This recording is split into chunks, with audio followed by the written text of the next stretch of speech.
நாம் வாழக்கூடிய வாழ்க்கை யாருடைய பொருத்தத்துக்காக? சுப்ஹானல்லாஹ். சிந்திங்க சகோதர சகோதரிகளே. நாம் இந்த உலகத்தில் வாழக்கூடிய வாழ்க்கையை எப்படி தெரியுமா வாழ்ந்துட்டு இருக்கோம்? இவங்க சாக்ரிஃபைஸ்க்காக, அவங்களுடைய சாக்ரிஃபைஸ்க்காக நான் ஒரு விஷயத்த செய்யறேன் அப்படின்னு சொன்னா இவங்க இப்படி தப்பா நினைச்சுப்பாங்களோ, இவங்களுக்காக நான் இந்த மாதிரி என்னுடைய லைஃபை நான் சேஞ்ச் பண்ணிக்கிட்டேன். இப்படி நம்மளுடைய வாழ்க்கை எல்லாத்தையுமே மற்றவருடைய பொருத்தத்துக்காக என்று நம்மளுடைய வாழ்க்கையை வாழ்றோம். ஆனா இந்த உலகம் எப்படிப்பட்டது அப்படின்னு சொன்னா, நாம என்ன சொன்னாலும் இந்த உலகம் நம்மளை குறை சொல்லிட்டு தான் இருக்கும். நாம எதை செஞ்சாலும் இந்த உலகம் நம்மை குறை சொல்லும். ஆனா உண்மையாகவே சொல்ல போனால் அப்படிப்பட்ட உலகத்துக்கான பொருத்தத்துக்கு தான் நம்ம வாழ்றோமே தவிர, அல்லாஹ் சுப்ஹானஹு வ தஆலா குர்ஆன்ல சொல்றான், வரில்வானு மினல்லாஹி அக்பர். அல்லாஹ்வுடைய பொருத்தம் என்பது மிக பெரியது. ரப்புல் ஆலமீனுடைய பொருத்தத்துக்காக இந்த உலகத்தில் நாம் எத்தனை முறை பயணம் செய்தோம்? அல்லாஹ்வுடைய பொருத்தத்துக்காக நாம் யாரும் பயணம் செய்யல. ஆனால் உண்மையாகவே நாம் அல்லாஹ்வுடைய பொருத்தத்துக்காக பயணம் செய்யணும்.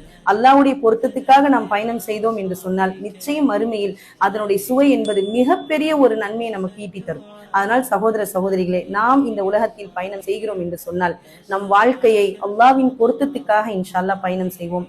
மற்றவரின் திருப்திக்காக நாம் வாழக்கூடாது. السلام عليكم ورحمة الله وبركاته. تستطب القروح ويبرأ جروح الكاسين.